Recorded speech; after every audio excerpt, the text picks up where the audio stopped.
They were living in a 1997 Toyota Camry with 214,000 miles on it, parked behind a shuttered cannery on the edge of Port Haven, Maine, where the smell of rotting fish mixed with salt air and diesel fuel from the commercial fishing boats that still operated from the harbor. Marina Chen was 39 years old. Her daughter Sophie was 11, and between them, they owned exactly $847 in cash, 3 changes of clothes each, and a future that felt like it was shrinking with every passing day. The morning the letter arrived, Marina had been filling out job applications at the public library, her handwriting cramped from hours of repeating the same information on forms that would probably never be read. Former marine archaeologist, Ph.D. from Boston University, published researcher on 18th-century maritime trade routes. Unemployed for 18 months after her position was eliminated when the Maritime Research Institute lost its federal funding. References available upon request, though she knew that calling them would reveal a woman who'd chosen single motherhood over a toxic marriage, who'd burned through her savings keeping her daughter fed and housed, who now represented exactly the kind of risk no employer wanted to take. Sophie sat at the next computer terminal, earbuds in, watching free educational videos about ocean ecosystems because the school they'd left behind in Boston had actually been good, and Marina was determined that her daughter wouldn't fall behind just because their lives had collapsed. The girl's notebook was open beside her, filled with careful drawings of marine life, rendered in pencil that was wearing down to a nub. She hadn't complained once about the car, about the cold mornings, about eating granola bars for dinner. That silence was worse than any tantrum could have been. The letter came addressed to Marina Chen, care of the Port Haven Public Library, forwarded from an address she'd left 3 towns ago. The envelope was salt-stained and wrinkled, as though it had traveled a long distance through difficult conditions before finding her. The return address read, Maritime Claims Office, Portland, Maine. Her first instinct was panic. Some bureaucratic notice about unpaid fees, some bill she'd forgotten, another piece of her old life coming back to demand payment she couldn't provide. But when she opened it, standing right there in the library with Sophie watching curiously from 2 terminals away, the words didn't match her expectations at all. Dear Dr. Chen, we are writing to inform you of an unclaimed maritime salvage auction scheduled for October 15th in Port Haven Harbor. As a registered marine archaeologist with documented expertise in historical vessel recovery, you're being notified of an unusual opportunity. The vessel in question is a partially submerged wreck located in Port Haven's eastern basin, designated as Lot 47 in the upcoming auction. The wreck has been deemed a navigational hazard by the Coast Guard and must be removed, due to the vessel's deteriorated condition and the expense of proper salvage. The minimum bid has been set at $1. The winning bidder assumes all responsibility for removal and any associated costs. However, any artifacts or materials recovered from the vessel become the property of the salvage owner, subject to standard archaeological documentation requirements. Given your background in maritime archaeology, we thought you might have professional interest in this opportunity. Sincerely, Harold Mitchell, Port Haven Harbor Master. Marina read it 3 times, her hands starting to shake before the implications fully registered. A ship, a wreck, $1 minimum bid. She'd spent 7 years of her life studying shipwrecks, diving on sites off the coast of Massachusetts, documenting cargo and construction techniques, and 1,000 small details that could tell you everything about a vessel's origins and purpose. She'd loved that work with an intensity that had sometimes frightened her husband, back when she'd had a husband, back when her passion for dead ships had seemed like an eccentricity rather than the defining feature of her personality. Sophie pulled out her earbuds. Mom? What is it? There's a shipwreck auction. The words felt surreal coming out of her mouth. They're selling a wreck for $1. A whole ship, whatever's left of one.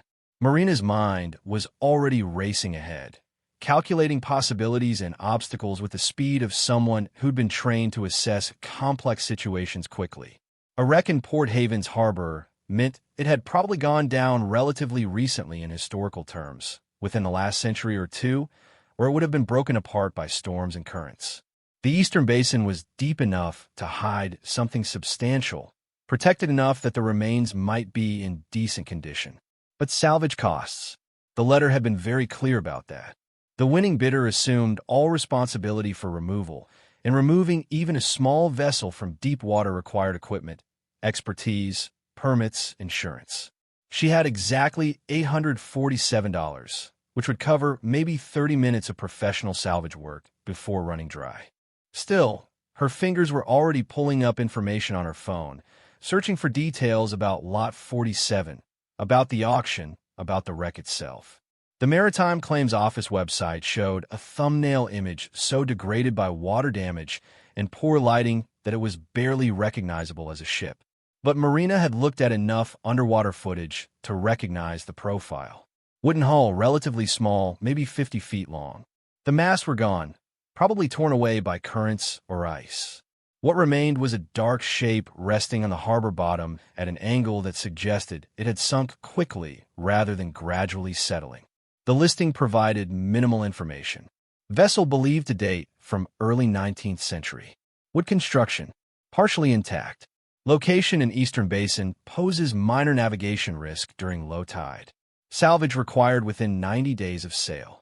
90 days to remove a shipwreck from the harbor. That was impossible without funding she didn't have, equipment she couldn't rent, and a team she couldn't afford to hire. Marina should have closed the browser and gone back to her job applications, should have recognized that this was just another dream she couldn't afford to chase. But something about that dark shape in the photograph pulled at her.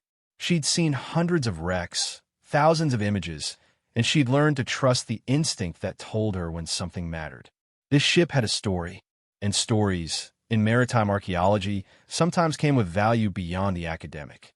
Sophie was watching her with those serious dark eyes that seemed too old for an 11-year-old face. Are you going to bid on it? Baby, we can't afford to salvage a shipwreck.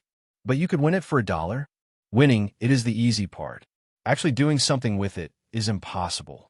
Sophie's voice dropped to the careful tone she used when she was testing whether her mother was strong enough to hear truth. We don't have anything else, though. We're living in a car and eating granola bars, and I heard you crying last night when you thought I was asleep. The observation hit like a physical blow. Marina had been so careful, so determined to protect Sophie from the full weight of their situation. But children noticed everything, especially when their mothers were breaking. If we had a ship, Sophie continued, even a broken one, that would be something. That would be better than nothing. Marina looked at her daughter and felt something crack open in her chest. Sophie was right. They had nothing. Less than nothing, really, because nothing implied stability, and they had only motion, only the constant awareness that they couldn't stay in this parking lot forever, that eventually someone would notice and ask them to move along, and then they'd be nowhere again. A ship was something. Even a wreck was something. It was solid and definable and real in a way that job applications and rejected resumes were not. Okay, Marina heard herself say. Okay, we'll go look at it. The auction was being held at the harbor master's office, a weathered building that looked like it had been constructed from salvaged lumber and sheer stubbornness. Marina and Sophie arrived 20 minutes early, both of them wearing their best clothes, which meant the least stained items they owned. Marina had pulled her hair back in a bun that she hoped looked professional rather than desperate, and Sophie had insisted on wearing the jacket that was getting too small for her because it had been her favorite before their lives fell apart. The room was already half full when they entered. Mostly men, mostly older, wearing the kind of weather-beaten faces that came from decades working on or around the water. They looked at Marina and Sophie with expressions ranging from curiosity to dismissal, clearly wondering what a woman and a child were doing at a maritime salvage auction. A man in his 60s with white hair and a beard that looked like it had survived multiple hurricanes approached them. You here for the auction? Yes. Marina Chen. I'm a marine archaeologist. His expression shifted slightly from dismissal to interest. Harold Mitchell. I sent you the letter. Didn't expect you to actually show up. I'm interested in Lot 47. Harold studied her for a moment, his eyes taking in the worn clothing, the thin shoulders, the child holding her hand with a grip that suggested neither of them was entirely comfortable being here. The wreck. You know salvage on that is going to cost more than it's worth, right? I'm aware of the challenges. There's easier ways to go bankrupt, Dr. Chen. Marina met his gaze directly. I've already mastered those. Thought I'd try a new approach. Harold's laugh was sharp and genuine. Fair enough. Good luck to you.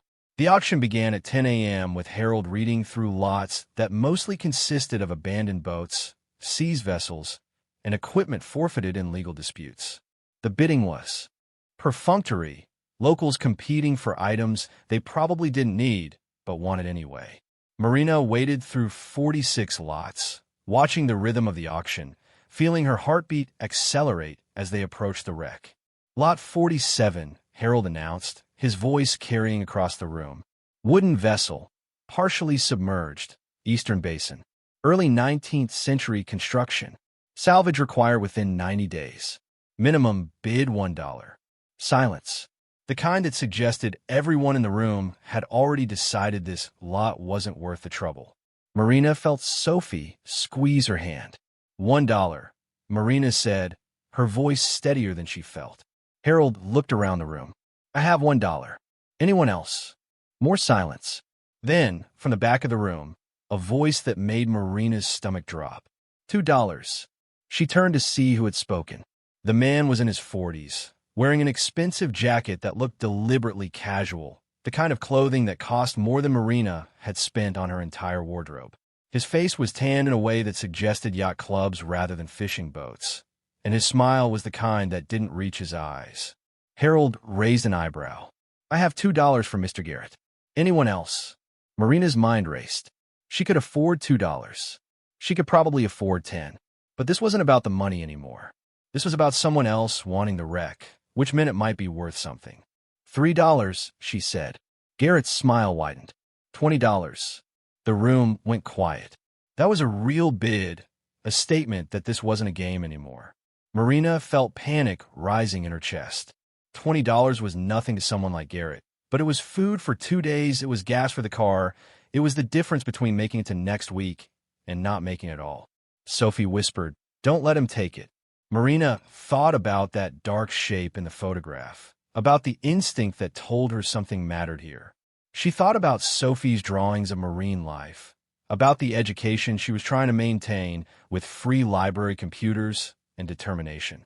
She thought about living in a car behind a shuttered cannery and having nothing except motion and fear. $50, Marina said, her voice not shaking despite everything. Garrett laughed, actually laughed out loud. You're serious? Lady, you're bidding on a pile of rotting wood.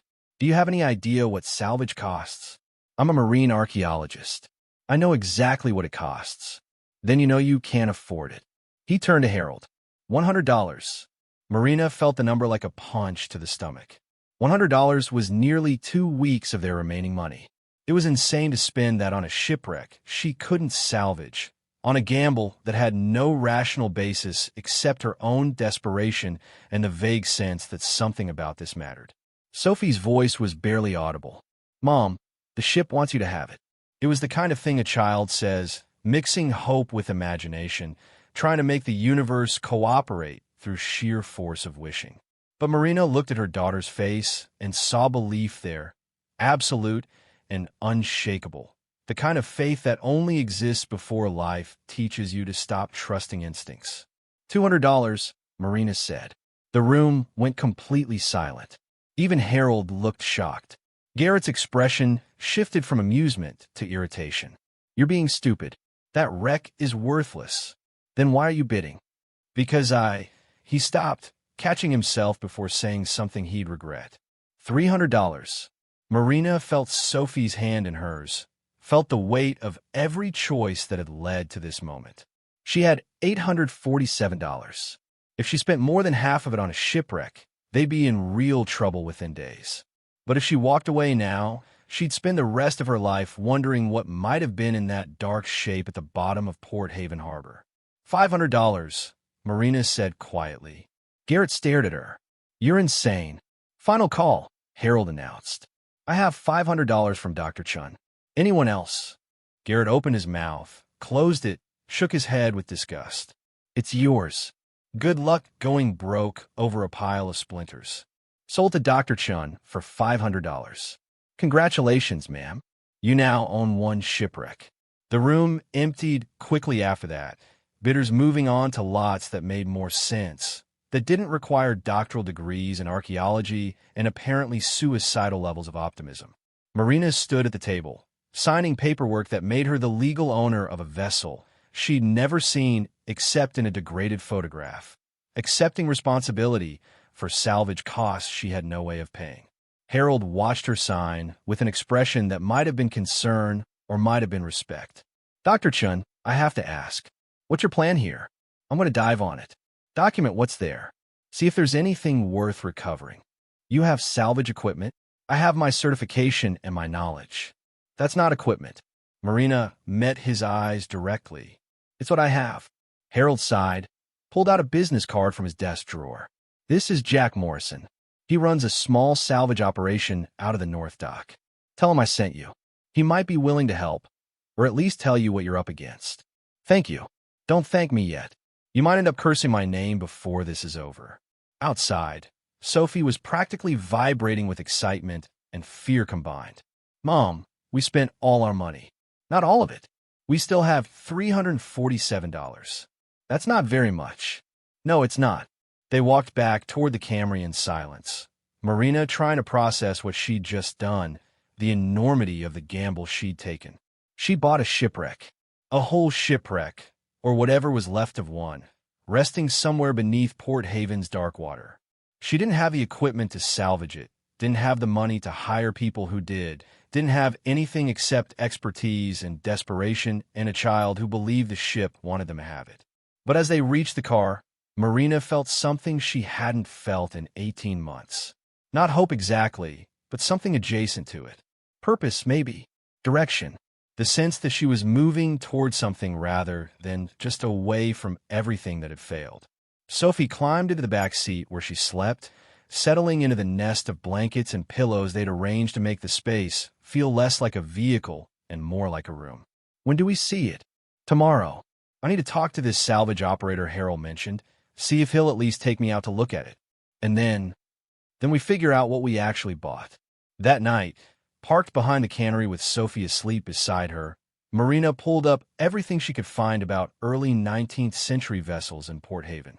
The town had been a minor shipping port during that period, not as significant as Boston or Portland, but active enough to support small merchant vessels and fishing boats.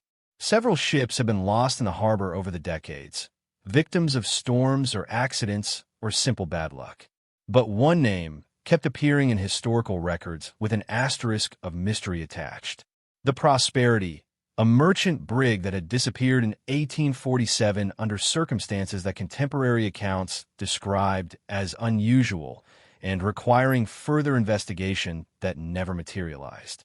The ship had been returning from a voyage to the Caribbean, carrying cargo that was listed in customs documents as sundries and merchant goods, which was maritime code for we're not going to specify what exactly was aboard. The Prosperity had entered Port Haven on a clear autumn evening and had been at anchor in the eastern basin when it went down overnight.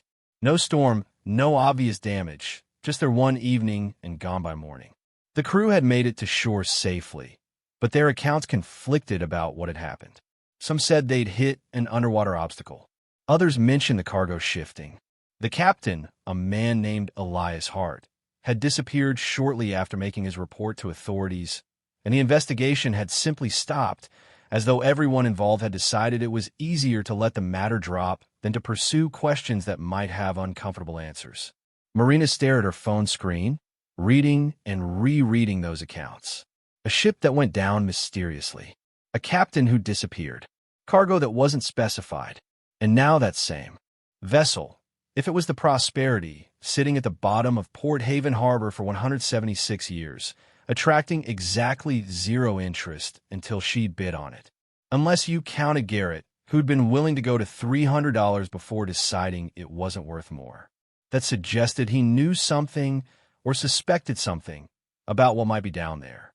Sophie stirred in her sleep, mumbling something about dolphins, and Marina felt the familiar ache of wanting to give her daughter more than this. More than a car and library computers and the careful rationing of every penny. More than watching her mother chase a dream that probably wouldn't lead anywhere except deeper into poverty. But the alternative was giving up, accepting that their lives would continue shrinking until there was nothing left except the car and the road and the endless series of temporary parking spots where they pretended tomorrow would be different. Marina closed her eyes and tried to sleep, but her mind kept circling back to that dark shape at the bottom of the harbor, to the mystery of a ship that had gone down for reasons no one wanted to investigate, to the possibility that she'd just spent $500 on either the biggest mistake of her life or something that might actually change everything. Jack Morrison's salvage yard looked exactly like Marina had expected it to look: organized chaos, with equipment scattered across a waterfront lot in patterns that probably made sense to someone who knew what they were looking for. Cranes and winches, diving gear and oxygen tanks, lengths of chain and cable coiled like sleeping serpents. The smell of diesel and salt water and metal that had spent too long underwater. Jack himself was in his 50s, built like someone who'd spent a lifetime doing physical labor that respected no excuses. His face was weathered by sun and spray, his hands scarred from countless encounters with sharp metal and rough rope. He looked up when Marina and Sophie approached, his expression shifting from neutral to skeptical when he saw them. "Help you. Harold Mitchell sent me. I'm Marina Chen. I just bought the wreck in the Eastern Basin." Jack's eyebrows rose. "You're the one who bid $500 on Lot 47. "That's me." "Jesus. Harold said you were a marine archaeologist, but I thought he was joking." Jack wiped his hands on a rag that looked like it had been cleaned sometime in the previous decade. "You know that wreck is going to cost $50,000 minimum to salvage properly?" "I know. I'm not here to hire you for salvage. I'm here to ask if you'd be willing to take me out to look at it. I'll pay for fuel and your time." Jack studied her for a moment, his gaze taking in the worn clothing, the determined set of her jaw, the child standing beside her with a notebook tucked under her arm. "You can't afford me. I have $100. That's probably not enough, but it's what I have. It's not even close." Sophie spoke up, her voice small but clear. "My mom is really smart. She wrote papers about shipwrecks that got published in real journals. She knows more about old ships than anyone." Jack's expression softened slightly. "I don't doubt that, kid. But knowledge doesn't pay for diesel or equipment maintenance." Marina felt defeat pressing down on her shoulders. She'd known this was a long shot, had known that professional salvage operators didn't work for pocket change and good intentions. But she'd hoped anyway, because hope was all she had left. "I understand. Thank you for your time." She turned to leave, Sophie's hand in hers, already calculating how many days they could survive on $247 if they were very careful. Maybe she could sell the rights to the wreck back to the harbor master's office, recoup part of her investment, admit that Garrett had been right and she'd been stupid. "Wait." Marina stopped, turned back. Jack was watching her with an expression she couldn't quite read. "Harold wouldn't have sent you to me if he didn't think you were worth helping. And I've known Harold for 30 years, so I trust his judgment even when it seems crazy." Jack paused.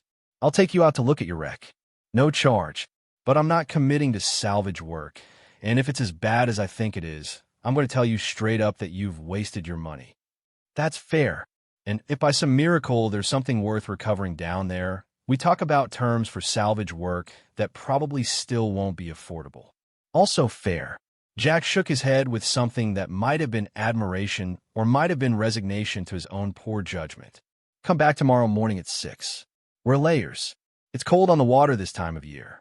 They spent that evening preparing as best they could with almost no resources.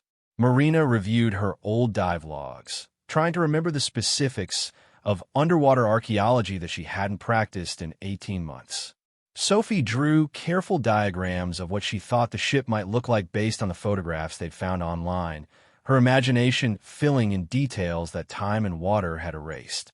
"Mom," Sophie said as darkness fell and the temperature inside the Camry dropped toward uncomfortable. "What if there's nothing down there? What if it's just broken wood?" Marina had been asking herself the same question all day. "Then we'll document it anyway. Take photographs, measurements, create a record of what existed even if it's not valuable. That's what archaeologists do. But we need it to be valuable. We need money." The brutal honesty of it made Marina's chest ache. I know, baby, but sometimes you don't get what you need. Sometimes you just get what's there, and you have to figure out how to work with that. Sophie was quiet for a moment. Do you think there's treasure? I don't know. Probably not. Most shipwrecks don't have treasure. They have cargo and supplies and personal items that tell us about how people lived. But maybe this one is different. Maybe. They slept badly, both of them waking multiple times through the night, anticipation and anxiety making rest impossible. When Marina's phone alarm went off at 5:15 a.m., she was already awake, had been for an hour, running through mental checklists of what she needed to remember when examining the wreck. Jack's boat was a 30-foot workboat that looked like it had survived several hurricanes and multiple collisions with larger vessels. The name painted on the hull read Reasonable Doubt, which Marina decided was either very appropriate or deeply ominous. Got everything you need? Jack asked as they climbed aboard. Marina held up a waterproof bag containing her certification card, a notebook, and a camera sealed in a protective case. This is it. No diving gear. I was hoping you might have extra. Jack laughed, actually laughed. You bought a shipwreck, but don't have dive equipment? I used to have equipment.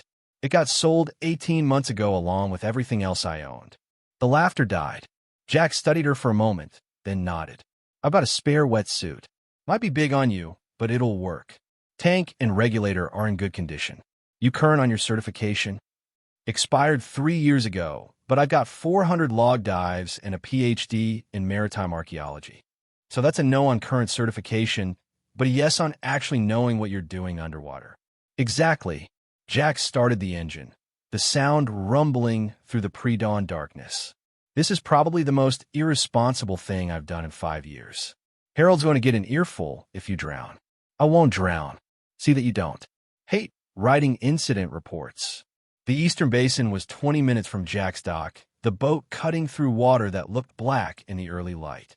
Sophie sat beside Marina, wrapped in a jacket Jack had lent her that was 3 sizes too large, watching the harbor slide past with wide eyes. There, Jack said, pointing to a buoy that marked the wreck's location. That's where your $500 is sitting. Marina felt her heartbeat accelerate. This was it. Whatever she'd bought, whatever waited beneath 30 feet of dark water, she was about to find out if her instinct had been right or if she'd just bankrupted herself chasing a dream that didn't exist. Jack anchored the Reasonable Doubt 50 feet from the buoy, close enough to reach the wreck easily, but far enough to avoid fouling their prop on debris. He pulled out the spare wetsuit, which was indeed too large, and a tank that looked like it had seen better decades, but held pressure when he checked the gauge. You remember emergency procedures? Ascend slowly if there's a problem. Don't hold my breath. Watch my air supply. Good enough. I'll be watching from the boat. Don't do anything stupid down there. Marina pulled on the wetsuit, fighting with zippers and seals that didn't quite fit, then shrugged into the BCD and checked her regulator. The familiar weight of the equipment settled onto her shoulders like coming home, like remembering who she'd been before her life collapsed. Sophie watched with an expression that mixed excitement and terror. Be careful, Mom. Always am. Marina bit down on the regulator, positioned her mask, and rolled backward off the boat into water so cold it felt like electricity running through her nervous system despite the wetsuit. She descended slowly, giving her eyes time to adjust to the darkness, watching bubbles rise toward a surface that grew more distant with each meter. At 20 feet, she saw it. The wreck rested on the bottom at a 15-degree angle, listing to starboard, its wooden hull scarred by time and water and marine growth. But the structure was intact, more intact than Marina had dared to hope. The main hull was complete, the deck collapsed in places but still recognizable. She could see the outline of where masts had once stood, the stumps still attached, but broken off at deck level. She circled the wreck slowly, taking mental notes that she'd transcribe later, her archaeologist's mind cataloging details automatically. Single-masted vessel, approximately 45 feet long. Wood construction, probably oak for the main timbers. Built for cargo rather than speed, based on the hull shape. Age consistent with early to mid-19th century. This was the Prosperity. Marina was certain of it. The size matched historical descriptions, The location matched where accounts said it had gone down, and the construction matched the period. She'd found the ship that had disappeared mysteriously in 1847, that had gone down for reasons no one wanted to investigate. She approached the deck carefully, aware that with this old could be fragile, that one wrong move could destroy what time had preserved. The cargo hold was partially collapsed, but there was an opening near the bow where she could see inside. Marina shined her light through the gap and felt her breath catch in her throat. The hold wasn't empty. Crates, dozens of them, stacked carefully, still intact after 176 years underwater. Some had deteriorated, their contents spilled across the hold's floor, but others remained sealed, their wood darkened but solid, protecting whatever waited inside. This wasn't normal. Wooden crates didn't survive this long underwater unless they'd been built specifically for preservation, unless whatever they contained had mattered enough to justify the expense of quality materials and careful construction. Marina checked her air supply. She had 20 minutes left and carefully pulled herself through the opening into the hold.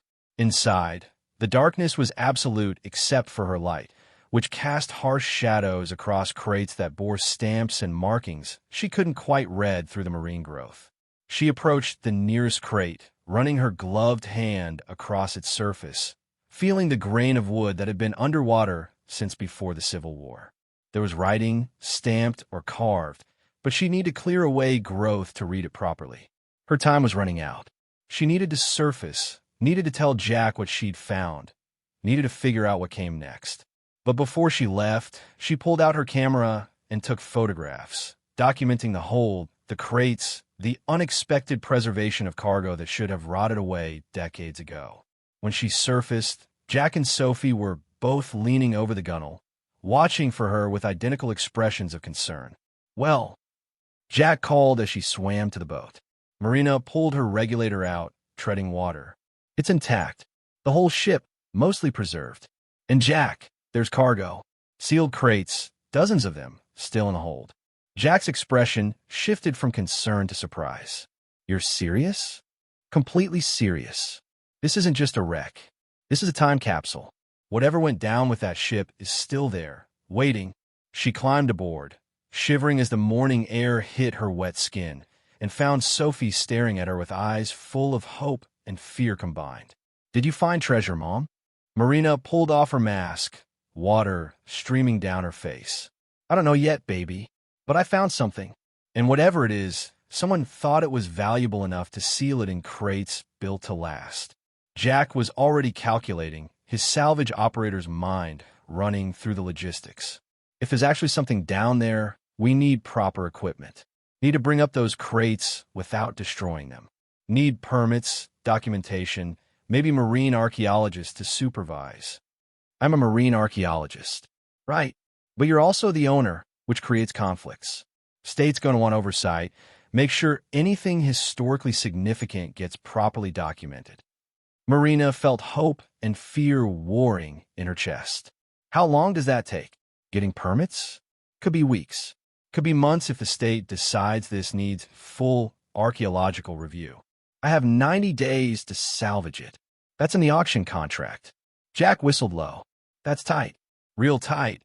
Especially if there are complications. Can you help me?" Jack looked at her, at Sophie, at the buoy marking the wreck's location. "I'll make some calls. See what I can do. But Dr. Chen, you need to understand something. If there's actual value down there, people are going to notice. And not all of them are going to be happy that you own it." Marina thought about Garrett at the auction, about his willingness to bid $300, about the way he'd called her insane for going higher. Someone already knows, don't they? Probably. Word travels fast in maritime circles. You bought that wreck very publicly. Anyone who's interested is going to know by now. They motored back to Jack's dock in silence, Marina's mind racing through implications and complications, through the gap between what she'd found and what she might actually be able to do with it. She had discovered something real, something potentially valuable, but discovery meant nothing without the resources to recover it properly. And she had $247 left, a daughter to feed, and 90 days before her claim expired, and everything she'd gambled on turned into just another story about a dream that died because reality wouldn't cooperate. But for now, for this moment, she had something more than nothing. She had a ship with cargo intact, a mystery 176 years old, and the knowledge that whatever waited in those sealed crates had mattered enough to someone that they'd protected it with construction that had outlasted everything else. Sophie pressed against her side as the reasonable doubt approached the dock, voice small but hopeful. "We're going to figure this out, right, Mom?" Marina pulled her daughter close, feeling the weight of promise she wasn't sure she could keep. "We're going to try, baby. We're going to try." The news spread through Port Haven faster than Marina had anticipated. By the afternoon of their dive, 3 people had already stopped by Jack's salvage yard asking about the Chen wreck with a familiarity that suggested they'd been tracking the situation since the auction.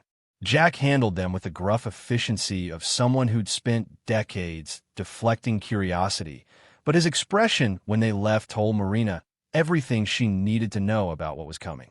"They're circling," he said, watching the 3rd visitor drive away in a truck that cost more than Marina had earned in her best year as a researcher. "Once word gets out that there's intact cargo down there, you're going to have every treasure hunter and salvage operator within 200 miles trying to get a piece of it. It's my wreck. I own it legally. You own it until someone finds a reason you don't. Maritime law is complicated, and people with money hire lawyers who specialize in making it more complicated when there's profit involved." Sophie sat on a coil of rope, her notebook open, sketching the wreck from Marina's descriptions. She looked up at Jack's words, her voice cutting through the adult conversation with the clarity children bring to things adults try to obscure. "They want to steal it from us." "Not steal exactly," Jack corrected, though his tone suggested Sophie was closer to the truth than he wanted to admit. "More like find legal ways to claim they have rights to it. Partnerships, recovery agreements, historical preservation claims. There's a dozen ways to separate you from what you found if you're not careful." Marina felt the familiar weight of being outmatched settling onto her shoulders. She'd spent 18 months learning that having no money meant having no protection, that every system was designed to favor people who could afford lawyers and connections and the time to fight battles that lasted longer than desperation allowed. She found something valuable, probably, but finding and keeping were different problems requiring different resources. "What do I do?" Jack pulled out his phone, scrolled through contacts, pressed dial. "First thing, you talk to someone who knows maritime law and won't try to screw you. Give me a minute." He walked to the far end of the yard, voice too low for Marina to hear the conversation. Sophie closed her notebook and moved to stand beside her mother, small hand finding Marina's with the automatic comfort of someone who'd become accustomed to adult anxiety. "Are we going to lose it, Mom?" Marina wanted a lie, wanted a promise that everything would work out, that the universe would cooperate for once and let them have something good. But she'd stopped making promises she couldn't keep around the same time they'd started living in the Camry. "I don't know, baby, but we're not giving up without a fight." Jack returned, pocketing his phone with an expression that suggested the conversation had gone better than expected, but not as well as hoped. "Okay, there's a lawyer in Portland, Catherine Walsh. She specializes in maritime recovery and archaeological claims. Worked on some big cases, knows the system inside and out. She's willing to talk to you, but Dr. Chen, she's not cheap." "How not cheap?" $300 an hour, and that's her consultation rate. If she takes your case, it goes up from there." Marina did the mathematics instantly. $247 would buy her 49 minutes of Catherine Walsh's time, not even enough for a full consultation. "I can't afford her." "I know. That's why I told her your situation. She said she'll give you the first hour free, and after that you can work out terms if she thinks you have a case worth pursuing." "Why would she do that?" Jack's smile was brief. "Because I've known her for 20 years and called in a favor. Don't waste it." The meeting was scheduled for the following afternoon at Walsh's office in Portland, which meant a 40-minute drive in the Camry on gas Marina couldn't really afford to burn. Sophie came along because there was nowhere else for her to be, settling into the back seat with her notebook and the patient resignation of a child who'd spent too many hours waiting in adult spaces while her mother tried to solve problems that never seemed to get solved. Catherine Walsh's office occupied the third floor of a building that overlooked Portland Harbor, with windows that provided a view of commercial vessels and pleasure boats sharing water that had been contested territory for 3 centuries. Walsh herself was in her 50s, with gray hair pulled back severely and eyes that suggested she'd spent decades learning to recognize when people were lying to her. She shook Marina's hand with a grip that was firm without being aggressive and nodded to Sophie with the kind of acknowledgement that meant she understood children weren't decorative. Dr. Chen, Jack speaks highly of you, which count for something since Jack doesn't speak highly of anyone without reason. Walsh gestured to chairs facing her desk. Tell me about your wreck. Marina laid out the facts as concisely as she could, aware that every minute counted against the hour she'd been given free. The auction, the bid, the dive, the discovery of intact cargo in sealed crates. Walsh took notes in handwriting so precise it looked like it had been typed, occasionally interrupting with questions that cut directly to the complications Marina had been trying not to think about. You're certain it's the Prosperity? Based on location, size, construction period, and historical records, yes. I need to do more detailed documentation to confirm absolutely, but I'm 95% confident.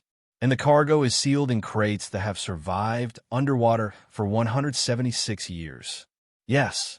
Walsh sat back, tapping her pen against her notepad with a rhythm that suggested she was working through legal implications faster than Marina could follow. That's unusual. Commercially valuable unusual. Which means you're about to have problems. What kind of problems? The kind where people who didn't care about that wreck until you found something valuable suddenly discover they have historical claims or archaeological interest or partnership rights they invented 5 minutes ago. Walsh pulled up something on her computer, turned the screen so Marina could see. There was a case 3 years ago, similar situation. Amateur salvage operator found a Civil War-era wreck with intact cargo. Within 2 weeks, he had 5 different parties claiming rights to the recovery. State Historical Society, descendant of the original ship's owner. Environmental groups claiming disturbance to marine habitat, and 2 separate salvage companies claiming prior discovery. What happened? Tied up in court for 18 months. By the time it resolved, the salvage operator had spent everything he had on legal fees and had to sell his claim to cover costs.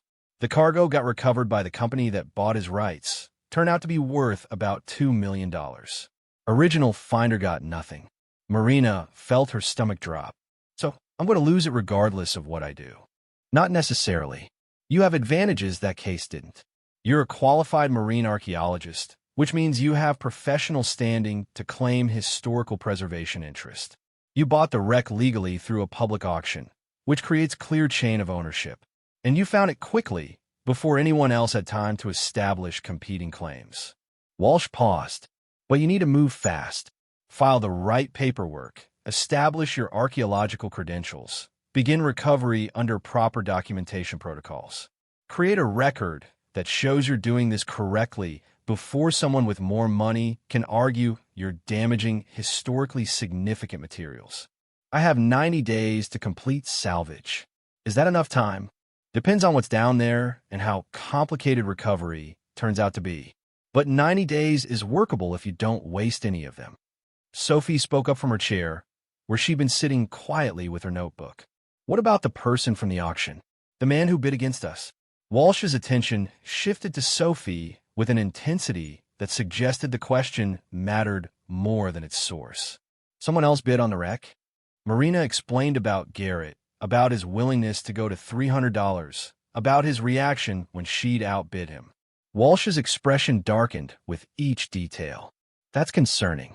If he bid that high, he knew something about potential value, which means he's probably already planning his next move. Walsh turned back to her computer, fingers moving rapidly across the keyboard. What was his full name? I don't know. The auctioneer just called him Mr. Garrett. More typing. There's a Richard Garrett who operates a marine salvage and recovery company based in Portsmouth. Specializes in what he calls historical maritime asset recovery, which is a fancy way of saying he finds old wrecks and strips anything valuable before archaeologists can document them properly. Walsh pulled up a website that showed a professionally designed page featuring photographs of coins and artifacts arranged artistically. This him. Marina looked at the photo on the About page and felt recognition and dread combine. That's him. Then you have a problem. Garrett's been involved in a dozen recovery operations that skirted the edge of legality. He's good at finding loopholes, better at finding partners who can make his claims look legitimate. If he wanted your wreck, he's not going to just walk away because you outbid him. What can he do? I own it legally. He can challenge the auction, claim it was improperly advertised, or that environmental review wasn't completed. He can file for partnership claiming he has specialized expertise you lack. He can notify every regulatory agency that might have oversight and let bureaucracy slow you down until your 90 days expire. Walsh's voice was flat, clinical, delivering bad news with the efficiency of someone who'd done it often enough to perfect the technique. Or he can wait until you bring up something valuable and then sue for recovery rights, arguing that your archaeological credentials mean you should have known to involve proper oversight from the beginning. Marina felt the walls closing in. So I'm trapped. If I recover the cargo, he sues. If I don't recover it fast enough, my claim expires. And either way, I can't afford to fight him in court. That's the situation, yes. Walsh was quiet for a moment. Unless you establish yourself as the legitimate archaeological authority on the wreck before he can move against you, file with the State Historical Society, document everything you find, create a record that shows you're not a treasure hunter but a researcher. It won't stop him completely, but it makes his claims harder to justify. How do I do that? Walsh pulled out forms, began filling in information as she spoke. Emergency Archaeological Documentation Permit allows you to proceed with recovery under expedited timeline due to navigational hazard and structural instability. I'll file this today with the state. They want to send someone to observe, but observation doesn't mean they take over. You maintain ownership and control. What does it cost? The filing fee is $300. My time drafting and submitting it is normally $1,200, but Jack called in a favor, so we'll call it even if you promise to document everything properly. Walsh's eyes were serious. I mean everything, Dr. Chen. Photographs, measurements, detailed logs of every item recovered. The more professional your documentation, the stronger your position when Garrett comes at you. Marina thought about her $247, about the $300 filing fee that would leave them with nothing. But Walsh was right. This was the only path forward that didn't end with her losing everything before she'd even started. I'll pay the filing fee, and I'll document everything. Marina hesitated. If I find something valuable down there, what happens? You own it, subject to standard archaeological review and possible state claim if it's deemed historically significant enough to warrant public preservation. But historically significant usually means unique artifacts, not commercially valuable cargo. If it's gold or silver or trade goods, you keep it and pay taxes on the value. Walsh's expression softened slightly. Dr. Chen, I'm going to be honest. The odds of you finding something that changes your financial situation are low. Most wrecks contain cargo that's interesting academically but worthless commercially. Whatever's in those crates probably deteriorated or has value only to museums that don't pay market rates. Understand. But Walsh continued, low odds aren't zero odds. And you've already committed $500 to this. Might as well see it through properly. They left Walsh's office with paperwork, deadlines, and a plan that required equipment Marina didn't have and money she couldn't access. Sophie was quiet during the drive back to Port Haven, staring out the window at landscape that had started to feel familiar despite them having been here less than 2 weeks. Mom, she finally said, how are we going to pay the $300? Marina had been asking herself the same question since Walsh had mentioned the filing fee. I don't know yet. We could sell something. We don't own anything worth selling, baby. We own a shipwreck. The observation was technically accurate, but practically useless. We can't sell the wreck until we know what's in it. And we can't find out what's in it until we pay the filing fee and get the permit to recover cargo properly. That's a circle. Yes, it is. They returned to Port Haven as evening fell, the harbor lights beginning to flicker on.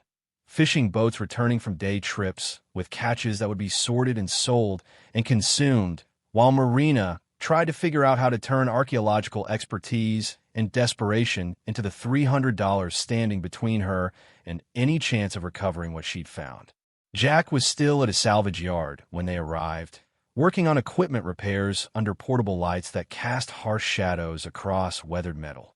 He looked up when Marina approached, reading her expression accurately. Walsh gave you the reality talk. $300 filing fee. $1,200 for her time drafting the permit, which she's waiving, and a timeline that requires moving faster than I can afford to move. Marina sat on a crate, suddenly exhausted. Jack, I can't pay the filing fee. I have $247 total. If I spend $300, we're negative, which means we're not eating. Jack set down the wrench he'd been using, wiped his hands on the rag that was never clean. I could loan you the $300. I can't pay you back. I don't have income, don't have prospects of income. Loaning me money is just giving me money with extra steps. So I'll give you money.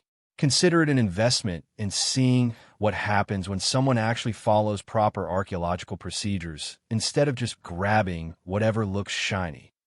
Marina felt tears threatening and fought them back through pure force of will. She'd cried enough over the past 18 months, had learned that tears accomplished nothing except making Sophie scared. I can't accept charity. It's not charity. It's a business arrangement. You need money for the filing fee. I want to see what's in those crates because maritime history matters and I'm old enough to care about that. You get your permit, I get to be part of whatever you find. Fair trade. Sophie had been listening from the Camry, but now she climbed out and approached Jack with the directness children employ when adults are being unnecessarily complicated. Are you a good person or are you trying to trick us? Jack's laugh was genuine, surprised out of him by the bluntness of the question. I think I'm good, kid. But people rarely think they're bad, so maybe don't take my word for it. Ask your mom. She's smart enough to know when someone's lying. Marina met Jack's eyes, searching for the catch, the hidden cost, the angle that would become clear later when she was already committed. She'd been betrayed enough times to recognize that trust was luxury she couldn't afford. But she'd also been desperate enough times to recognize that sometimes you had to take risks because the alternative was giving up. If I find something valuable, you get 10% of net value after expenses. That's the business arrangement. You're not giving me charity, you're investing in potential profit. Deal. Jack extended his hand. Now take the $300 and file your damn permit before Garrett figures out his next move. The filing took 2 days to process, during which Marina lived in a state of constant anxiety that someone would appear with a legal challenge or bureaucratic objection that would invalidate everything before it began. She checked her email obsessively on the library's computers, refreshing every few minutes, watching for the confirmation that would mean she could proceed. Sophie spent those days at the library too, reading everything she could find about 19th century maritime trade, about ships that had disappeared under mysterious circumstances, about cargo valuable enough to seal in crates built to last.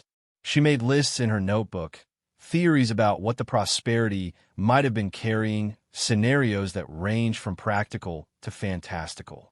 Maybe it was gold from California, she suggested. The gold rush was around that time, right? Maybe the captain was bringing it back east. The gold rush started in 1848. The Prosperity went down in 1847. Oh, Sophie crossed out that theory. What about art? Rich people shipped art, didn't they? They did. But art doesn't usually get sealed in crates designed for long-term preservation. Most art was shipped in standard containers with straw packing. Then what gets sealed like that? Marina had been asking herself the same question. Things that are valuable but sensitive to water or air exposure. Documents, maybe. Specialized trade goods that require protection. Or, she paused, an idea forming that she'd been avoiding because it seemed too unlikely.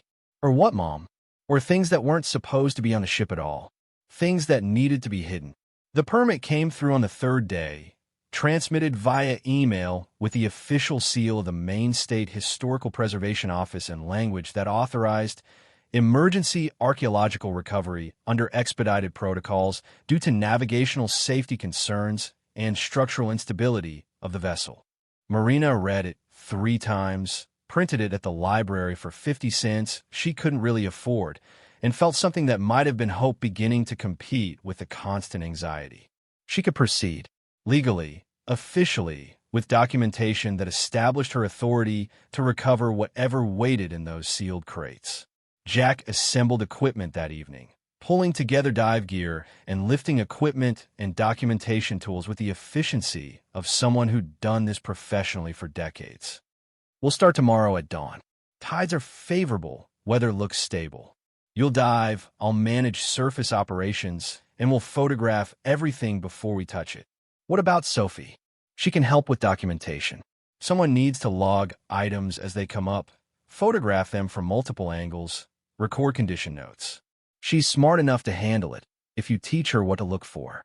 Marina looked at her daughter, who'd been listening with the focused intensity of someone determined not to miss any detail. You comfortable with that, baby? It's real responsibility. I could do it. I've been practicing. Sophie pulled out her notebook, showed pages filled with careful sketches and detailed notes about marine archaeology procedures she'd learned from library books and online resources. See, I know how to document chain of custody, how to photograph for scale, how to describe condition using proper terminology. Marina felt pride and heartbreak combining in her chest. Her 11-year-old daughter had been teaching herself archaeological documentation because their lives had become desperate enough that expertise mattered more than childhood. Okay, you're part of the team. They arrived at the Eastern Basin at 5:30 a.m., darkness beginning to give way to gray light that made the water look black and uninviting. Jack's boat cut through swells that suggested weather changing, pressure systems moving in from the Atlantic. They had maybe 6 hours before conditions deteriorated enough to make diving dangerous. Marina suited up with hands that wanted to shake, but didn't, checking equipment with the automatic precision of someone whose certification might be expired, but whose training remained solid. Sophie arranged documentation supplies on the boat's deck, creating a workspace that would allow rapid processing of items as they came up. Jack monitored weather reports and adjusted anchor position, making small corrections that kept them optimally positioned over the wreck. Ready, he called. Marina bit down on her regulator, positioned her mask. Ready. The descent was faster this time, Marina's confidence increasing with familiarity. She dropped to the wreck's deck, oriented herself using landmarks she'd memorized from the first dive, and moved to the cargo hold entrance. Light penetrated the opening poorly, creating shadows that suggested depth without revealing what waited in the darkness. She pulled herself through into the hold, her light cutting through water that hadn't moved in any meaningful way since the ship went down. The crates looked exactly as they had before. Stacked carefully, some deteriorated, but many still intact. She approached the nearest sealed crate, ran her gloved hand across its surface, feeling the texture of wood that had been underwater for 176 years. There were markings, stamped into the wood with dyes that had left impressions deep enough to survive. Marina cleared away marine growth carefully, revealing letters that emerged one at a time. Prosperity.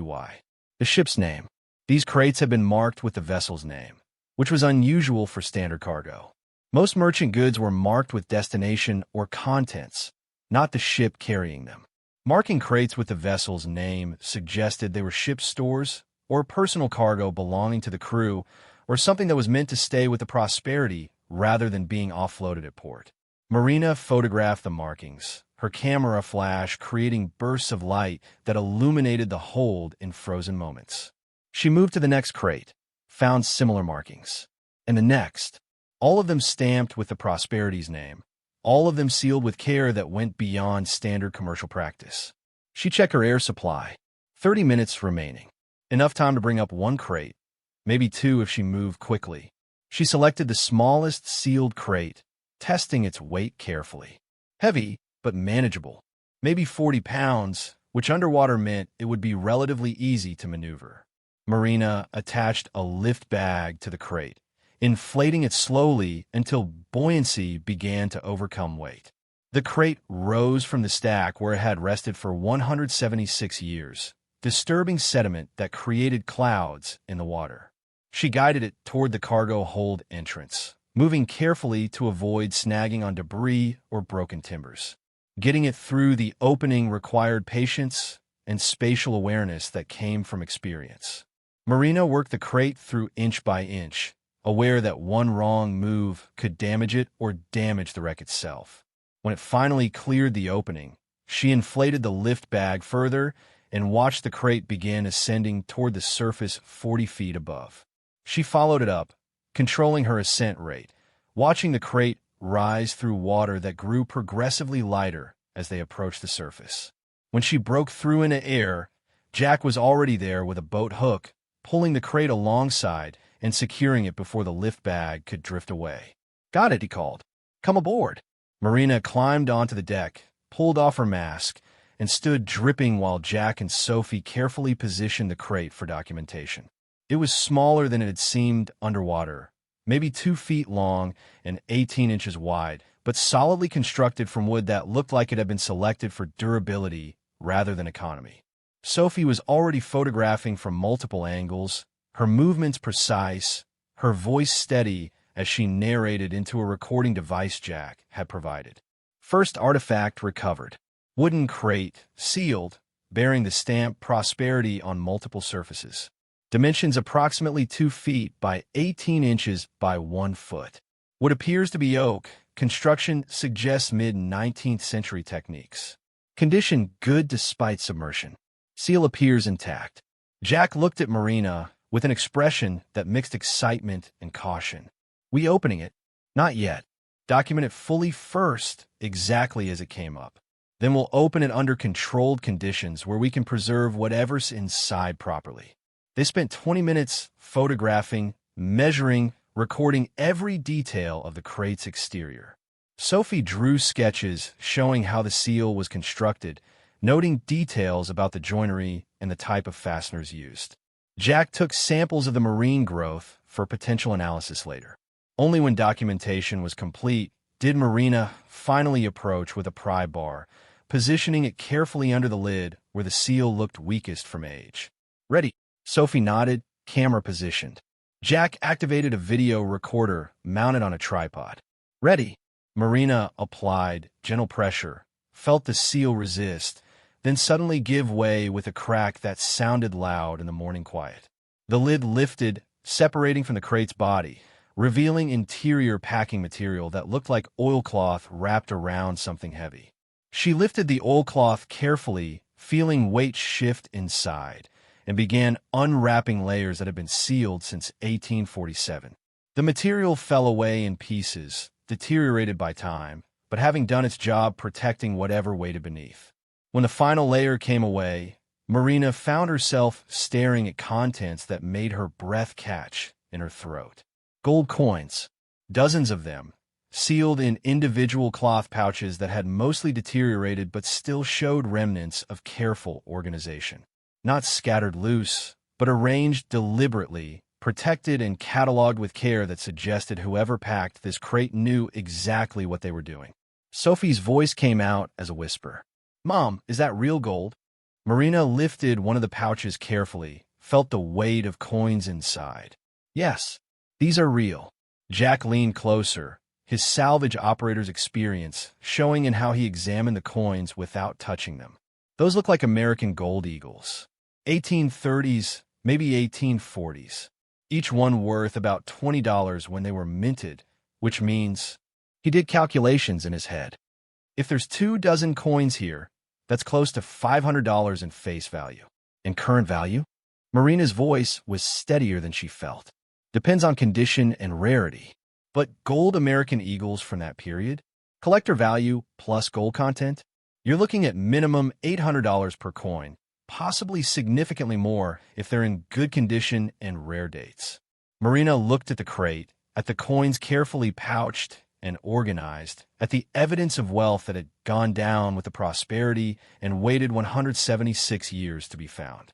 If this crate held 24 coins at $800 each, that was roughly $19,000. Not life-changing money exactly, but enough to matter, enough to provide breathing room she desperately needed. But there were other crates down there, dozens of them. And if this was what one small crate contained, what waited in the larger ones. Sophie had her notebook out, recording details with a focused intensity Marina recognized from her own archaeological training. "Mom, there's writing on the cloth. On the pouches." Marina looked closer, saw faded ink on fabric that had somehow survived underwater. Numbers and abbreviations that suggested inventory tracking. She photographed everything, her mind racing through implications. This wasn't random treasure. This was organized wealth, carefully cataloged and deliberately concealed. The Prosperity hadn't been carrying standard merchant cargo. It had been carrying something that required protection, documentation, and secrecy. "Jack," Marina said slowly, "I need to go back down. I need to see the other crates. Weather's deteriorating. We've got maybe 2 hours before it's too rough to dive safely. Then I'll make it quick, but I need to know what else is down there." She was back in the water within 15 minutes, descending quickly now that she knew the route. The cargo hold welcomed her like a familiar room, and she moved through it with growing confidence, examining crates she'd barely noticed during the first dive. Some were smaller, like the one they'd recovered. Others were larger, built for heavier cargo.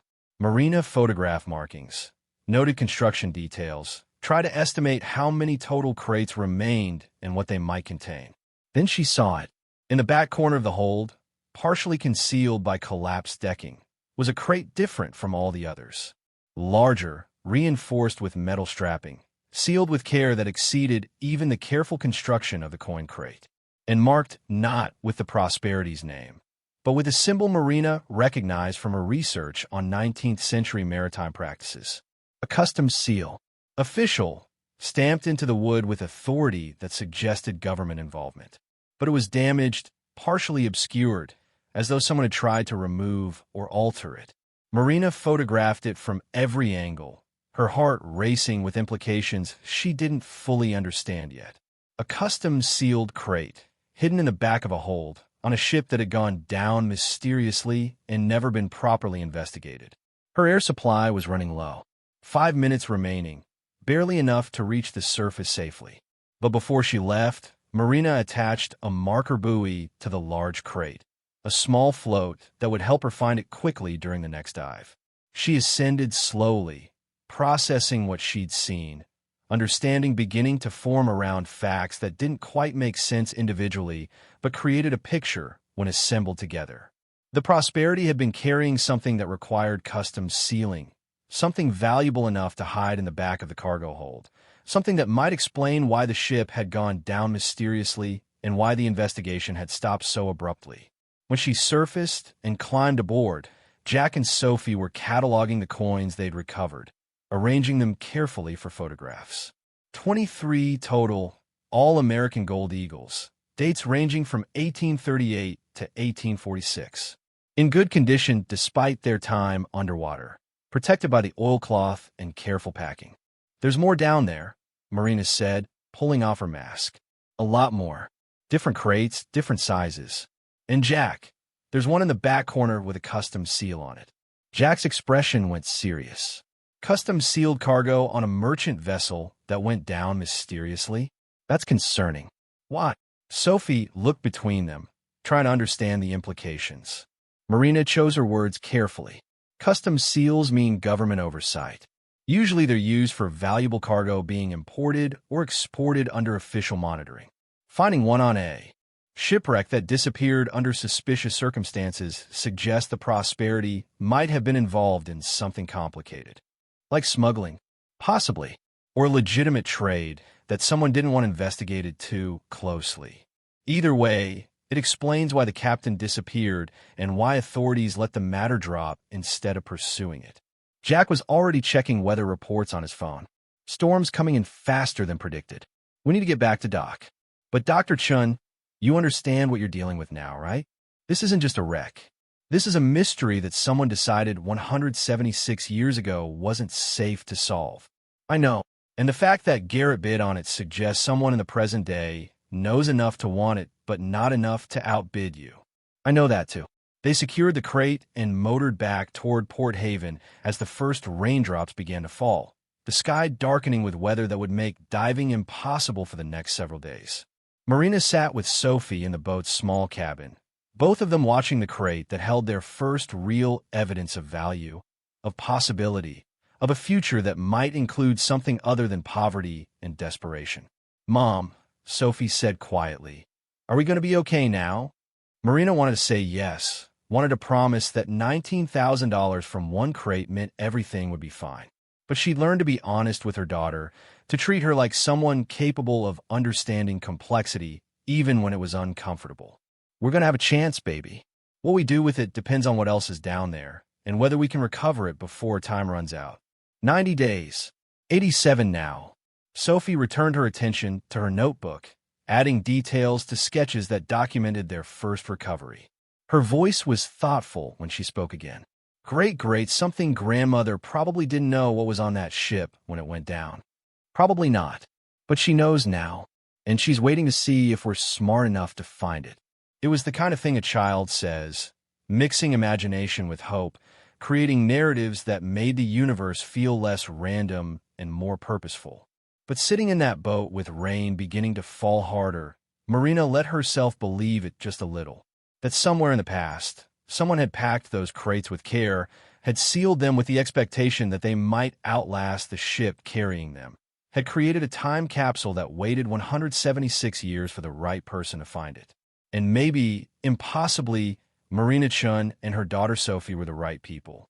The ones desperate enough to gamble everything on a mystery, determined enough to fight for what they'd found, and brave enough to see it through despite every obstacle waiting ahead.